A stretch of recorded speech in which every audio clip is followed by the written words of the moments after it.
로마서 6장 5절.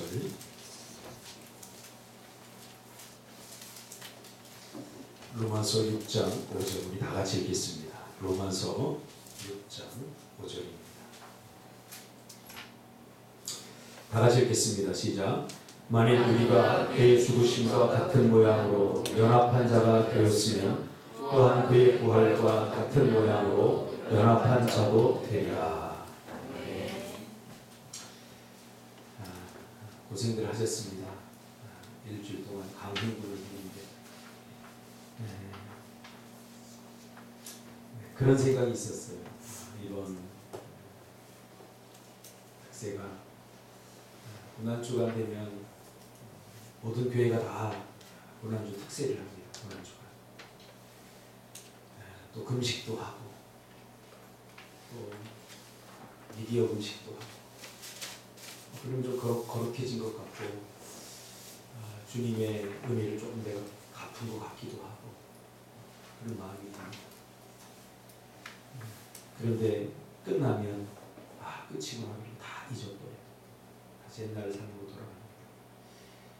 그런 것들이 너무 안타까웠어요. 왜 그런 현상들이 일어날까? 말씀 위에 복음 위에 바로 서지 못해서 그런 일들이 일어납니다. 늘 저는 우리 장로님을 이렇게 보면서 많이 배웁니다.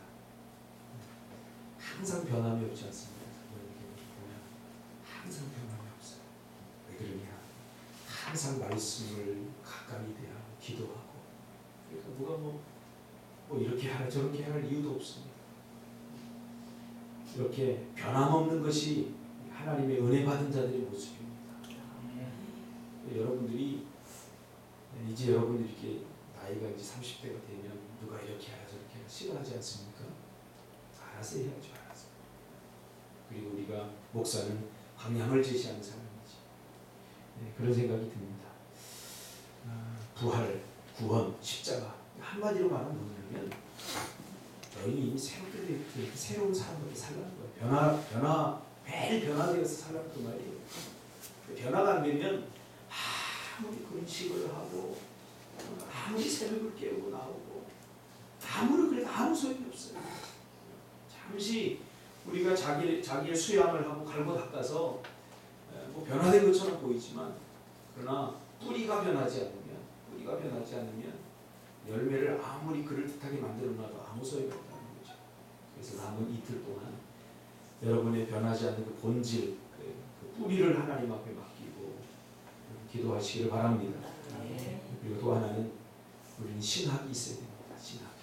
요즘 우리 장로교, 감리교 예전에는 이게 꼭 필요하냐 했는데 저는 꼭 필요하다고 생각합니다.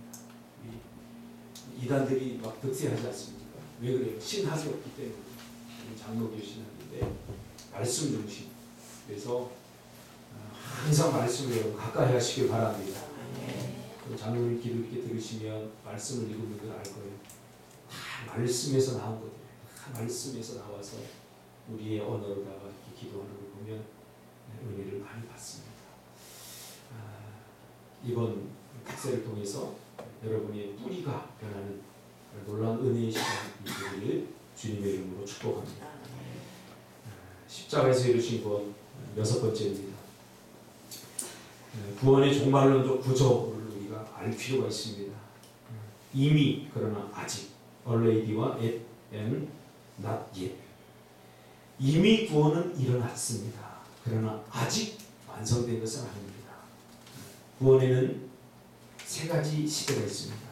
자, 여기까지만 이야기하면 이상하다. 그럼 내가 구원받지 못한 건가? 그렇게 생각할 수 있어요. 왜 이런 표현을 쓰냐면 그 구원의 독특한 종말론 때문에 그래요. 종말론. 이 종말론을 우리가 이해하지 못하면 구원에 관해서도 우리가 잘 이해를 못하게 돼 있어요. 종말론의 시간적 의미를 이해할 수 있어야 됩니다. 그래서 여러분 그림을 여기 그렸는데 우리 주영 집사님이 부탁을 했더니 아주 멋지게 이렇게 잘 그렸어요. 감사드립니다. 구원에는 3가지 시대가 있어요. 첫째로는 과거가 있어요. 과거. 그 다음에 구원의 현재, 구원의 미래가 있습니다. 성경을 자세히 보면 성경은 우리가 이미 구원받았다고 기록하고 있습니다. 너희들은 이미 구원받았다. 예수님을 영접하면 이미 구원이 이루어졌다.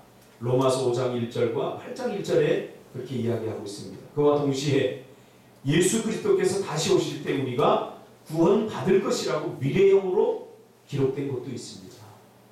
그러니까 우리가 성경을 읽으면서 대충 읽으면 아이고 그러겠지 뭐 구원 받았는데 이렇게 생각하면 안 됩니다. 성경을 우리가 자세히 읽기를 해야 됩니다. 어떤 데는 구원을 받았다라고 기록하고 어떤 데는 예수님이 오시면 너희가 구원을 받을 것이다라고 이야기를 하는데 도대체 어떻게 됐느냐. 이런 것들에 퀘스천 마크를 붙일 때 우리가 하나님의 음성을 온전히 들을 수 있게 되는 거죠. 이런 것을 그냥 넘어가면 맹목적 신앙이 되는 겁니다. 무슨 말이죠? 모래 위에 집을 짓는 것과 마찬가지죠. 데살로니가전서 1장 10절에 이렇게 말하고 있죠. 이것은 바로 기독교의 독특한 종말론 때문에 일어나는 것입니다. 이와 같은 종말론을 이해하기 위해 다음의 그림을 보는 것이 도움이 됩니다. 여러분 종말론적 십자가와 구원과 십자가, 고난 그리고 부활 이것을 이해하려면 이해한 사람은 종말론적 신앙을 갖게 됩니다. 종말론적 신앙. 이 땅에 미련을 두지 않고 예수님이 내일 오실지 지금 오실지 아무도 모르는 이런 창조적 긴장을 갖고 삽니다.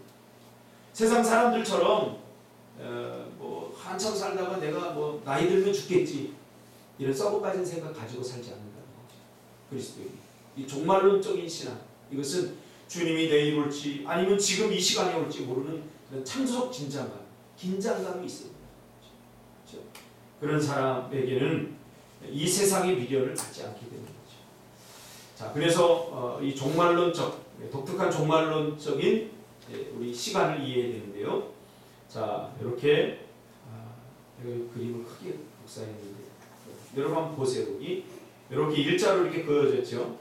여기 일자로 그어진 여기가 시작점이고 그리고 끝이 여기가 알파 하나님 알파와 여기가 오메가입니다. 오메가 point. 그래서 기독교의 역사는 직선사관입니다. 이렇게 쭉 발전이 나갑니다. 직선사관. 그래서 하나님은 알파와 오메가의 하나님이라고 시작과 끝을 하나님이 주관하는 하나님이다. 그런 말입니다. 여기가 역사선입니다. 역사의 한 가운데 2000년 전에 예수님께서 X1이라고 하는데 초림을 하셨습니다. 초림을 해서 살아가면서 예수님이 33년 동안 구원을 이루시고 부활까지 일어났습니다. 그래서 그 부활을 시점으로 해서 D-Day 부활을 시점으로 해서 사단의 등뼈가 꺾어진 거죠. 그렇죠? 사단의 등뼈. 그리고 V-Day는 뭐냐? 빅토리 데이입니다. 승리한 날입니다. 자, 이미 사단의 등뼈는 꺾어졌습니다. 이미 이겼어요. 그러나 아직 승리하진 않았어요. 왜? 예수님이 재림할 때 재림해야 완전한 구원이 이루어집니다. 무슨 말인지 이해가시죠? 그때 우리는 진정한 승리를 한다는 거예요. 그래서 우리가 이 땅에 살아가면서 죄악에 대해 승리하는 것은 그런 어떤 파편적인 승리입니다. 이 종말론적인 구조 속에서 완전한 승리, 그 승리의 기쁨은 아직 우리가 맛보지 못합니다. 예수님이 재림할 때 그 승리를 누리게 되는 거죠. 그래서 우리는 이 세상에 속해서 살아가기 때문에 아직 악과 고난으로부터 계속해서 도전을 받습니다. 계속해서 싸워야 됩니다. 아니 우리가 구원받았는데 왜 나에게 내 마음속에 이런 유혹이 오고 왜 이렇게 죄를 짓고 싶은 마음이 생기지? 바로 이런 종말론적인 그러한 구조 안에 우리가 있기 때문에 그래서 이런 유혹을 받지 않고 죄로부터 싸우지 않는 그런 현상은 예수님이 재림할 때 일어나는 거예요. 이것을 우리가 영화라고 해요. 영화. 우리가 살아있을 때는 구원의 성화까지 이르는 거예요. 성화. 그렇죠? 성화는 뭐예요? 예수님을 닮아가는 거죠. 예수님을 닮아가는데 신적인 존재가 되는 거예요. 첫 아담처럼 그렇게 하나님을 닮은 그런 모습으로 우리가 변화되는 것은 예수님이 오셔서 구원의 완성의 종지부를 찍을 때 그때 가능하게 되는 거죠. 그때는 우리 마음에 뭐 이렇게 죄로부터 오는 유혹이나 죄로부터 오는 이런 것들로부터 우리가 완전한 승리를 누리게 된다는 것입니다. 그 그림이에요. 계속해서 이 그림을 우리가 상상하면서 생각하면서 말씀을 같이 나누겠습니다. 이것은 기독교 역사관을 보여주는 그림입니다. 예수님의 부활하심으로 말미암아 하나님 나라가 이미 시작이 되었습니다. 예수님이 초림하시고 그리고 34년 동안 구원을 이루셨습니다. 그리고 다시 부활하셨습니다. 그리고 다시 승천하셨습니다. 그 시점을 기점으로 해서 이미 구원이 시작된 거죠. 우리가 그것을 어떻게 알 수 있습니까? 예수님의 부활은 사탄의 등뼈를 꺾는 사건입니다. 창세기에 나오듯이 이미 다 예언되었죠. 그렇죠? 여자에게서 나오는 후손이 내 발 뒤꿈치를 물을 것이다. 결정적으로 이것은 사단이 등뼈를 꺾인 사건입니다. 예수 그리스도의 부활은 이 세상에서 왕노릇하는 사탄이 쓸 수 있는 가장 큰 무기인 죽음을 꺾은 사건입니다.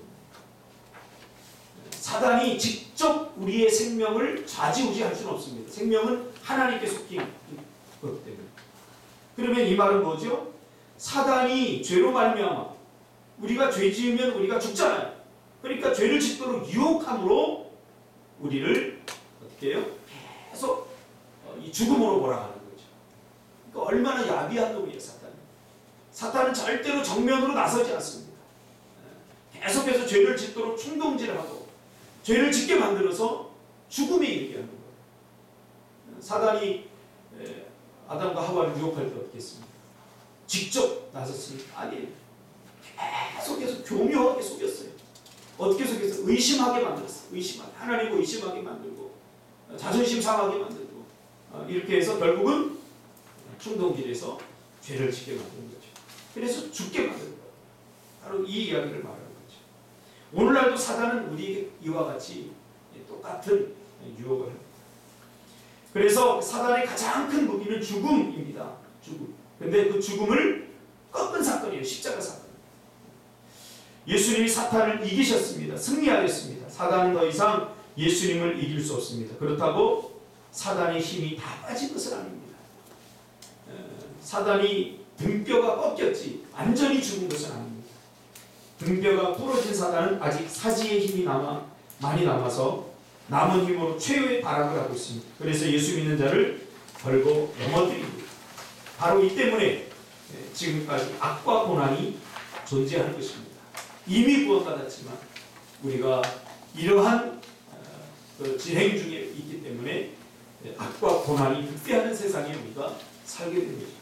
그래서 누가복음 22장 31절과 32절에서 예수님은 이런 사단의 힘을 이렇게 표현했습니다. 시몬아 시몬아 보라 사단이 너를 밀가부르듯 하려고 요구하였으나 그러나 내가 너를 위하여 내 믿음이 떨어지지 않기를 기도하였노니 너는 돌이킨 후에 내 형제를 굳게 하라. 사단이 계속 하나님의 백성들을 밀가부르듯 한다는 거예요. 요랬다는 사탄 보세요. 얼마나 오늘날로 말하면 조울증에 걸린 사람처럼 막 했다가 떨어지고 막 했다가 주를 위해서 나는 다른 사람은 다 버릴지라도 나는 절대 주님을 버리지 않겠습니다. 자기 의지를 너무 과신한 거예요. 그러다 어떻게 됐습니까? 도망치잖아요. 쇠고 울기 전에 나는 그를 절대 모른다는 거예요. 이야기를 버리잖아요. 사단이 밀가부르듯 하는 거예요. 그러면 사탄은 언제 꼼짝 못할까요? 예수님의 재림 때입니다. 예수님의 재림 때입니다. 예수께서 다시 오실 때 사탄을 당신의 발등상으로 삼는다고 했습니다. 이건 뭐냐면 발판 삼는다는 거예요. 사단을 밟는다는 거예요. 예수님이 다시 오실 때, 재림하실 때. 역적이란 드라마에 보면 윤준상이가 발판이었지, 발판. 말 탈 때 그 대원군이 딛고 올라가죠. 예수님이 재림하실 때 사탄이 발판이 된다는 거예요. 예수님의 발판이 된다는 거예요. 고린도서 15장 25절 그때 사탄의 사지의 힘이 완전히 빠져 구원이 완성될 것입니다. 이것을 우리가 이해하기 위해서 하나의 모티브를 제가 가져왔습니다. 세계 2차 대전 이후의 신학자들은 이것을 재미있는 그림으로 표현했습니다. 예수님이 처음 오셔서 초림, 십자가에 돌아가시고 부활하심으로 사탄을 이기신 결정적 구원 사건을 D-Day라고 했습니다. 아까 D-Day라고 했습니다. Decision Day, 즉 결판의 날이라는 뜻입니다. 결정된 날이라는 것. 뭐가? 승리가 결정된 날이라는 거죠. 이것은 2차 대전 때인 1944년 연합군이 노르망디 해안에 성공적으로 상륙한 날을 일컫는 것입니다. 우리가 2차 대전 때 결국 독일군을 완전히 섬멸하게 된 것이 뭡니까? 노르망디 상륙작전입니다. 노르망디에 상륙함으로써 이제 독일은 끝난 것입니다. 독일이 이제 끝난 거예요. 이게 결판의 날, 결정의 날입니다. 이미 졌어요. 1944년 연합군이 노르망디 해안에 성공적으로 상륙한 날을 일컫는 것입니다. 연합군이 그때 결정적인 승리를 했습니다. 전쟁이 사실상 결판 난 날이라고 해서 D-Day라고 합니다. 그런데 1944년 노르망디 해안에 연합군이 상륙해서 독일군을 결정적으로 무찔렀다고 해서 전쟁이 끝났습니까? 그렇지 않습니다. 독일군이 독일의 심장부인 수도 베를린을 함락했을 때에야 연합군이 비로소 전쟁이 끝났습니다. 그때를 V-Day, 빅토리 데이라고 합니다. 곧 승리의 날이라는 거죠. 이미 이겼지만 아직 승리한 것은 아니었죠.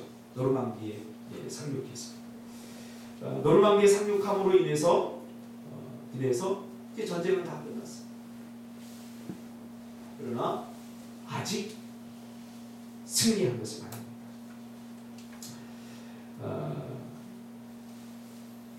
이와 같이 전쟁이 결판난 날과 전쟁이 끝나 승리가 완성된 날 사이에는 얼마간의 기간이 있었습니다. 이것은 기독교 역사관, 종말관, 그리고 구원의 구조를 잘 설명하는 그림입니다. 예수님이 오셔서 십자가에 달려 돌아가시고 부활하심으로써 사탄의 등뼈를 부러뜨렸습니다. 결정적으로 이기셨습니다. 그러나 아직 승리의 날까지는 시간이 남았습니다. 인천 상륙작전도 마찬가지죠. 상륙했다고 끝난 게 아니죠. 그 다음부터 뭐 했습니까? 여기에 머물러 있는 잔당들을 처리했어요. 그렇죠? 승리의 날은 예수님이 다시 재림 때 이루어질 것입니다. 예수님이 오셔서 십자가에 돌아가시고 부활하심으로 말미암아 이루어진 결정적 구원은 이 구원의 첫 열매에 해당됩니다. 이것이 첫 열매예요. 결정적 승리. 이것이 구원의 첫 열매에 해당됩니다. 따라서 구원의 완성, 즉 완성된 추수를 우리는 아직도 기다리고 있습니다. 예수님이 다시 오실 때 이 구원의 완성이 이루어질 것입니다. 그런 의미에서 다시 말해 구원을 첫 열매를 받았다는 의미에서 우리는 이미 구원을 받았다고 할 수 있습니다. 구원의 첫 열매, 구원의 첫 열매. 사도 바울이 계속 구원의 첫 열매에 대해서 이야기합니다. 이것은 바로 이러한 의미가 있다는 거죠. 그러나 그 구원이 아직 완성되지 않은 상태이므로 우리는 구원의 완성을 바라보는 자로서 예수님이 다시 오실 때 구원받을 것이라고 미래의 시제로도 표현할 수 있습니다. 이미 구원받았고 구원받을 것이다 라고 표현할 수 있는 거죠. 이 두 표현은 또 다른 표현이 아니라 이런 종말론적 시각을 이해할 때 우리가 충분히 이해할 수 있는 그런 구절입니다. 그러므로 사도 바울은 빌립보서 2장 12절에서 그러므로 나의 사랑하는 자들아 너희가 나 있을 때뿐 아니라 더욱 지금 나 없을 때에도 항상 복종하여 두렵고 떨림으로 너희 구원을 이루라고 말합니다. 아니 이미 구원이 이루어졌는데 뭘 두렵고 떨림으로 그걸 이루라고 하는 거예요. 그러다 보니까 이걸 잘못 이해하면 어때요? 내가 내 힘으로 내 의지로 구원을 자꾸 받으려고 하는 것처럼 여기서 자기 주장이 또 나오게 됩니다. 그 이야기가 아니죠. 이런 종말론적 시각을 갖게 되면 이것이 무슨 말인지 우리가 알게 되는 거예요. 이미 시작된 구원을 완성될 때까지 우리가 어떻게 살아가야 되느냐. 그렇죠? 한마디로 말하면 결론적으로 말하면 어떻게 살아가야 됩니까? 절대적인 의존을 하는 사람. 절대적으로 의존하는 사람. 이게 부활이죠. 하나님만을 의지하는 사람. 돈을 의지하고 사람을 의지하고 어떤 다른 것을 의지하지 말고 바로 하나님만을 의지하고 주님이 내일 오실지 모레 오실지 아무도 몰라요. 그런 창조적 긴장감을 가지고 우리가 하늘의 소망을 두고 살아가야 되는 거죠. 그래서 우리는 이미 구원의 첫 열매를 받고 아직 구원의 완성을 기다리는 자로서 예수님의 초림과 재림 사이에 살고 있는 것입니다. 왜 이런 이야기가 필요하냐? 정말 필요합니다. 이런 신학이 여러분 정말 필요합니다. 제가 많은 성도들, 신앙생활 오래 한 성도님들 만나보면 가만히 이렇게 이야기하다 보면 이런 신학이 정립이 안 돼서 참 더 종교적이고 샤머니즘적 신앙을 다 갖고 있어요.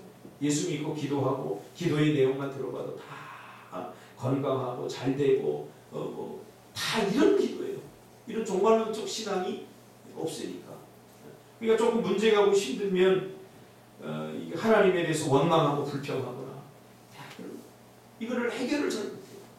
이런 신학적 구조가 우리가 있어요. 그러므로 내일 종말이 오지 않아도 오늘 하나님의 뜻에 순종하며 산다는 긴장 속에서 사는 삶이 올바른 믿음입니다. 내가 내일 당장 죽어도 천국 갈 수 있다. 이미 보장된 신앙입니다. 그럼 어떻게 살아야 됩니까?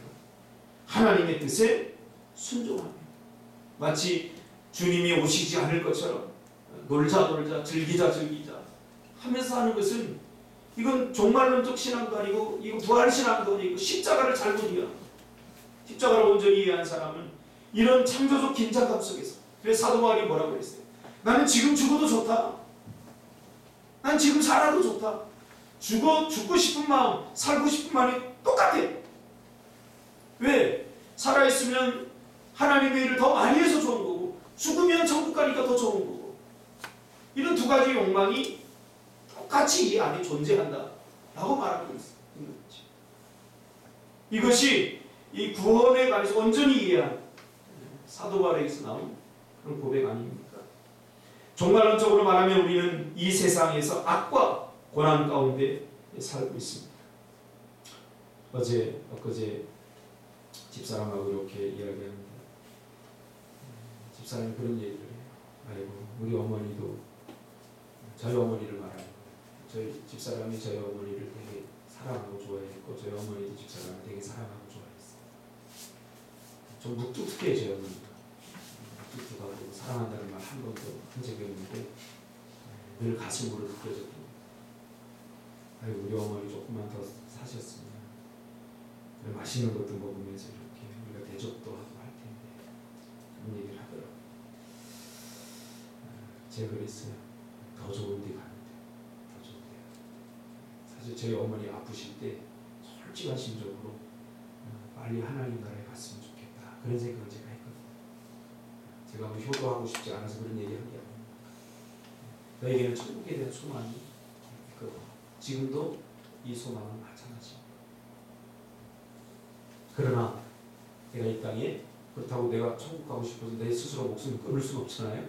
그러니까 이 땅에 우리가 살아가는 날도 최선을 다해서 하루하루 사는 것. 그러나 저는 미련 없습니다. 이 세상 것들에 미련 없어요. 제가 장례를 많이 치러보고는 아니지만 부교육자들 많이 치는데 따라다녀봤고 또 제가 우리 교회에 개척을 하고 또 몇 분 이렇게 장례를 제가 이렇게 치르면서 빈손 들고 아무것도 남기고 없어요. 유언한다고 자네들 잘 지키는 거다. 그런 걸 보면서 이 종말론적 신앙을 갖는 것이 참 중요합니다. 그런 의미에서 십자가가 의미가 있는 것입니다. 이 세상의 시민이 아니라 하나님 나라의 시민으로 살아가고 있는 것입니다. 요한복음 17장 6절에서 주님은 내가 세상에 속하지 아니함 같이 너희도 세상에 속하지 아니하였사옵나이다. 또한 골로새서 1장 13절에서 그가 우리를 흑암의 권세에서 건져내사 그의 사랑의 아들의 나라로 옮기셨으니 라고 표현하고 있습니다. 예수님이 우리를 이 흑암의 세상에서 건져내사 의와 사랑으로 다스리시는 하나님의 아들인 주인 하나님 나라의 시민으로 옮기셨습니다. 이것이 곧 구원이다. 이것이 곧 구원. 세상의 시민이 아니라 구원은 우리가 하늘나라의 시민권을 얻게 되는 얻은 결정적인 아니다. 그래서 우리의 시민권은 어디에 있어요? 사도 바울 고백처럼 하늘나라입니다. 우리가 예전에 제가 신대원 다닐 때 주기철 목사 그 연극을 제가 했는데 그때 안희숙 권사 같이 주기철 목사님하고 감옥에 잡혀 있었어요.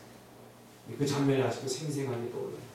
안희숙! 우리 일본 순사가 막 따져. 너 이름 뭐야? 어디서 왔어? 그때 이 안희숙 권사를 듣게 돼. 하늘 나라. 하늘. 내 시민권은 하늘나라. 너희가 우리 조국을 빼앗았다고 일본 시민이 되라고 성을 바꾸고 이름을 바꾸라고 하지만 나의 시민권은 하늘입니다. 라고 이렇게 말하는 그 장면이 아직도 생생합니다. 우리 시민권이 어디 있습니까? 하늘나라에 있습니다. 우리 시민.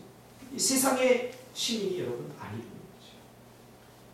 그것이 바로 곧 구원입니다. 성령은 구원의 첫 열매에 대한 보증입니다. 그것을 어떻게 알아요? 우리가 하늘나라 시민이라는 사실을 어떻게 알아요? 이런 이야기를 지겨워하면 안 돼요. 고추도 정신 차려서 잘 해야지 맹목적시나 자의적 믿음이 될 겁니다. 이 성령은 구원의 첫 열매에 대한 보증입니다. 그러면 우리가 구원의 첫 열매를 받았다는 사실을 무엇으로 증명합니까? 증거가 돼요. 물론 요한일서 5장 11절, 12절, 13절에서 말하고 있지만 또 증거는 다 같이 해봅시다. 시작. 또 증거는 이것이 하나님이 우리에게 영생을 주신 것과 이 생명이 그의 아들 안에 있는 그것이니라.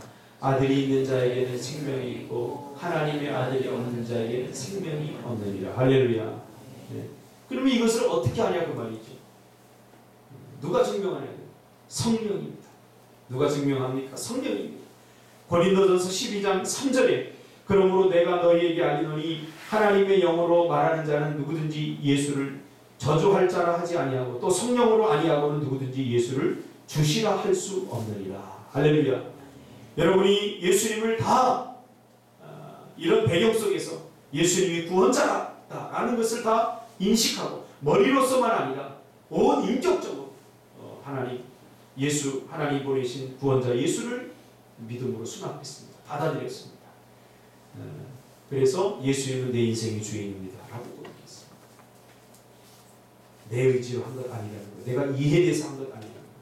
성령이 내 안에 들어오셔서 성령이 그렇게 했다는 거죠. 그래서 성령이 아니고서는 누구든지 예수를 주시라 할 수 없다. 성령이 깨닫게 하셨고 성령이 보게 하셨고 성령이 듣게 하셨다. 이것을 성경은 믿음의 눈을 뜬다 그렇게 표현합니다. 성령이 내 안에 들어오면 믿음의 눈이 띄어지게 됩니다. 그래서 성경을 읽어도 믿음의 눈이 띄어지지 않으면 이 지겹기만 한데 성령께서 깨닫게 해주시기 때문에 이 성경이 재미있는 거예요. 성령이 내 안에서 역사하기 때문에 다른 사람들이 보기엔 신앙생활 힘들고 어려워도 이게 우리에게는 기쁨, 즐거움이 될 수밖에 없는 거죠. 우리는 죄를 고백하고 사탄과 이 세상을 거부하고 이 세상의 도, 즉 자기 중심적으로 살겠다는 자기 주장의 도를 버리고 자기 중심적으로 살겠다는 자기 주장의 도를 버리고 예수 믿고 교회 안에서 아직도 자기 중심성, 자기 주장을 하는 것은 이 문제가 심각합니다. 다시 생각해 봐야 됩니다. 자기 주장하라고 교회 보낸 것 아닙니다. 순종하라고 보낸 것. 순종해서 하나님의 의를 이루고 예수 생명을 구원하라고 자기 혈기 부리고 이거 아직 멀었어요. 예수 그리스도를 믿고 의지하고 순종하면서 살겠다는 신앙의 결단을 했습니다. 그리하여 그리스도를 믿고 의지하고 순종하면서 살겠다는 신앙의 결단을 했습니다. 그리하여 구원의 첫 열매를 얻었습니다. 여기서 그리스도인의 윤리가 나옵니다. 그리스도인의 윤리는 구원을 얻기 위한 조건이 아니라 은혜 받은 자로 사는 것. 이것이 곧 그리스도인의 윤리입니다. 그래서 사도 바울은 이 복음을 이야기하면서 이 복음을 통시적으로 다 이해를 한 거예요. 이 사도 바울은 참 놀라워요. 로마서 1장 11절까지에서 사도 바울 우리가 어떻게 구원받았는지를 설명합니다.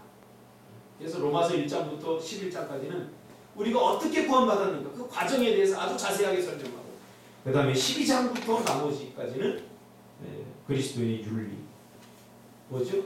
그러면 구원받은 백성은 어떻게 살아야 되는가, 이것이 윤리입니다. 삶과 윤리가 관계에 있지 않습니까? 윤리를 왜 배웁니까? 이렇게 살라는 거예요. 우리가 학교에서도 윤리 배우잖아요. 그거 왜 배워요? 그렇게 살라는 거예요. 그래 대한민국 윤리가 있잖아요. 마찬가지예요. 사도 바울도 복음을 온전히 깨달은 사도 바울은 로마서 1장부터 11장까지 복음의 과정에 대해서 쓰고, 이 복음의 과정을 이해하고 예수 그리스도를 영접한 사람들은 그러면 이렇게 살아야 된다. 그것이 바로 윤리입니다. 즉 우리가 구원을 받아서 하나님 나라의 시민이 되었으므로 하나님 나라의 시민으로 살라는 것입니다. 좀 더 실감나게 이해하기 위해서 빌립보서 1장 27절 말씀을 보면, 오직 너희는 그리스도 복음에 합당하게 생활하라. 이 복음에 합당하게 생활하라. 그 말이 뭐예요? 그리스도인답게 살아가는 말이에요. 구원받은 자답게 살아가는 말이에요. 자, 내가 구원받았는데 그리스도인답게 살지 못하는 것은 내 육신이 약하고 내 의지가 약하고, 이따위 소리 하면 아직도 종교에 머무는 거예요. 기도하고 싶은데 내 육신이 약해요. 누가 자기 힘으로 기도하라고 그랬어요? 누가 자기 힘으로 봉사하라고 그랬어요? 자기 힘으로 하면 다 자기 자랑 되는 거예요. 자기 힘으로 봉사. 다 자기 자랑.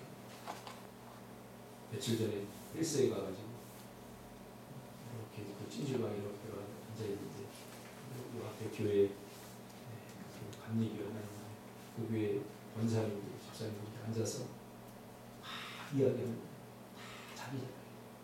자기 왜 이렇게 했는데 목사님 안 알아주고, 이렇게 했는데 여전도 회장이 안 알아주고, 그러면서 안 알아줘요. 그러니까 다 자기 자랑이 되는 거죠. 그리스도인은 어떻게 살아야 되는지 모르기 때문에. 그래서 안 알아주면 서울이 나고 삐지.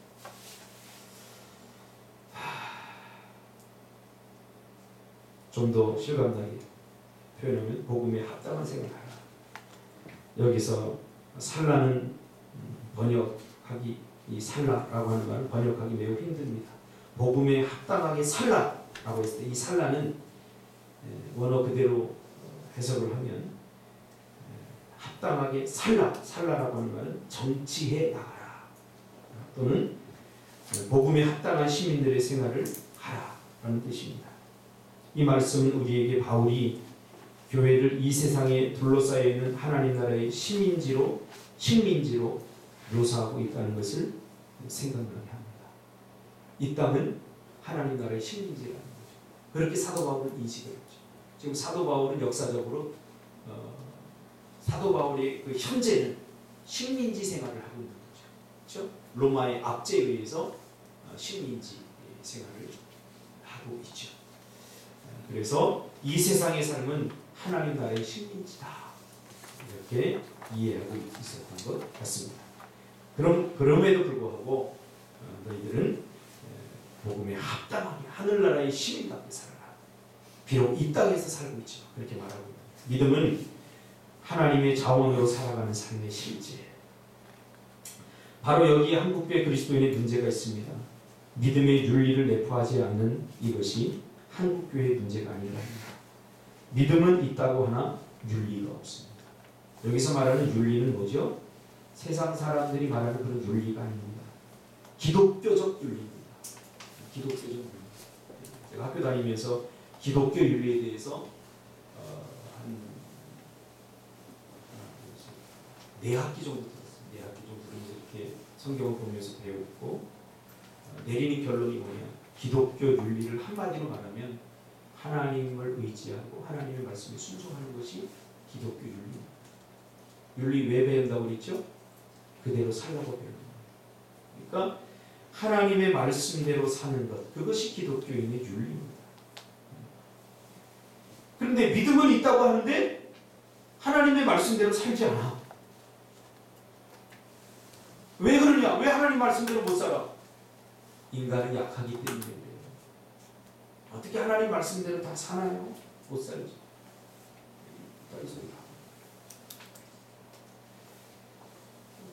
누가 나보고 살라고 그랬나? 아니잖아요. 갈라디아서 2장 20절. 그러므로 내 안에 누가 살아요? 예수로 사는 거예요. 예수로 사는 거예요. 내가 내 인생 사는 거 아니에요.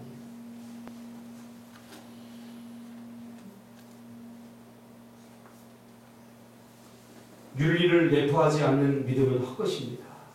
믿음이 있다고 주장을 하지만 말씀대로 살지 않고 순종하지 않는 것은 헛것이라는 거죠. 아무 의미가 없다는 거죠. 그리스도인이 되었다는 것은 믿음으로 의인이 되고 하나님께 의존하고 순종하는 올바른 관계에 들어가서 하나님의 능력과 자원으로 살게 되었다는 실제를 말하는 것입니다. 그러므로 그리스도인의 윤리의 중심은 바로 하나님께 대한 순종과 의존입니다. 무엇을 위해 싸워야 됩니까? 불순종하게 만드는 사단의 유혹과 싸워야 되죠. 순종해보라는 거죠. 순종해보라. 하나님께 의존한다고 주장하면서 하나님께 순종하지 않는다면 그것이 하나님께 대한 의존이 아닙니다. 제가 요즘 고난주간을 와서 어떤 책을 읽을까 하다가 저는 이 말씀을 이미 다 준비했기 때문에 이 결론을 이미 알고 있었어요. 그래서 그래 맞다. 절대적으로 의존해야 된다. 그런 생각이 들었습니다. 그래서 그 김길 목사님의 책을 읽으면서 그분이 그래요. 신대원 다닐 때 등록금 300만 원이 없어서 SNS에 올렸다는 거예요. 올려서 기도 좀 요청했다고. 자기 등록금 300만 원을 못 냈으니까 기도 좀 해주세요. 라고 보냈더니 몇백 명 지인들한테 보냈는데 소문이 다 버렸더라고요. 어떻게? 야, 김길이가 등록금이 없대. 등록을 못 냈대. 그런데 한 사람도 안 도와주더라고요. 그래서 그 순간부터 무슨 일이 있든지 간에 전화번호에 자기 지인들을 다 지워버려요. 왜? 하나님을 그렇게 하면 의지하지 못할 것 같아요. 사람을 의지할 것 같아요. 일이 여러분 무슨 일이 생기면 누가 먼저 떠오릅니까? 사람을 의지하는 거예요. 이게 안 떠올라야지. 하나님만 떠올라요. 제가 그랬잖아요. 제가 개척할 때 개척하고 아무한테도 연락하지 않았어요. 심지어 우리 형제들한테도 연락하지 않았어요. 왜? 저는 하나님만을 의지하고 싶었어요. 그래서 하나님이 주는 힘으로 없으면 없는 대로, 있으면 있는 대로 그냥 이렇게 하기로 결단했기 때문이죠. 그러니까 놀라운 은혜들을 많이 경험하게 돼요. 그 가운데서 내 머리, 요거 얄팍한 머리 굴려서 이렇게 이렇게 다 재어가면서 하는 것은 신앙이에요. 그렇게 해보세요. 평생 해보세요. 절대 신앙이 성장하죠. 더하기 빼기 다 해가지고 그래 이 정도면 해도 돼. 이건 믿음이 아닙니다. 그건 순종도 아니에요. 아브라함 순종을 보세요. 순종이 그런 거예요? 아니라고 하죠. 의존하려면 광야로 가야 돼요. 어제도 김성찬 목사님 만났는데 저한테 충고하더라고요. 박 목사는 교회 성도들을 너무 온실의 화소처럼 키우는 것 같아. 나처럼 광야로 몰아야 커. 그래서 맞다고 그랬어요. 맞다고 그랬어요. 하나님의 말씀대로 살아야죠. 그렇죠? 하나님 말씀대로. 제가 새벽기도 나오지 마세요 이렇게 얘기하면 여러분들이 아니에요 목사님 새벽기도 해야 돼 이렇게 말해야 되는 게 정상이에요. 왜? 저는 인간적으로 여러분 사랑하기 때문에 이런 특세할 때도 금요 신약기도 안 하거든요. 어떻게 해야 돼? 얼씨구나 좋다. 시작. 이게 돼요. 목사님 신약기도 해야 돼. 이게 정상이에요. 그렇게 괴롭혀야 되죠. 그러므로 그리스도인의 윤리의 중심은 바로 하나님께 대한 순종과 의존입니다. 하나님께 의존한다고 주장하면서 하나님께 순종하지 않는다면 그것이 하나님에 대한 의존이 아닙니다. 자기가 스스로 상상해낸 것을 자기가 믿기 때문에 결국 자기를 믿는 것입니다. 이것을 자의적 믿음이라고 합니다. 이런 믿음은 결국 하나님도 이용하고 열심히 기도하면 하나님도 꼼짝 못하게 할 수 있다는 식의 생각을 합니다. 이것이 가장 큰 교만입니다. 기도할 때 기도 안 합니다. 왜? 다음에 기도하면 되지.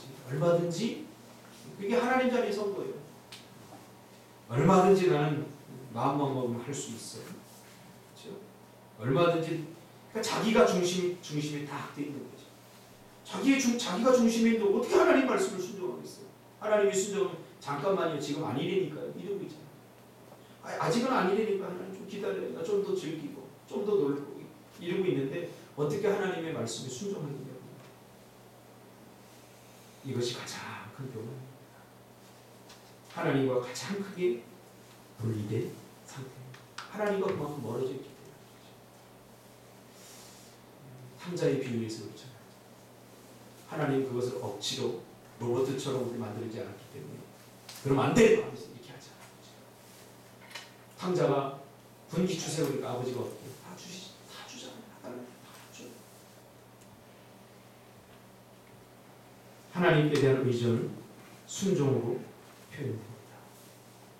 하나님을 내가 의지한다, 의존한다. 그것은 하나님께 순종한다. 이것으로 표현됩니다. 그러므로 순종 없는 믿음, 새로운 하나님의 시민으로서 하나님의 뜻대로 사는 그런 윤리가 없는 믿음은 곧 거짓 의존이며 거짓 믿음입니다. 기도하겠습니다. 걸어가신 아버지 하나님 감사를 드립니다.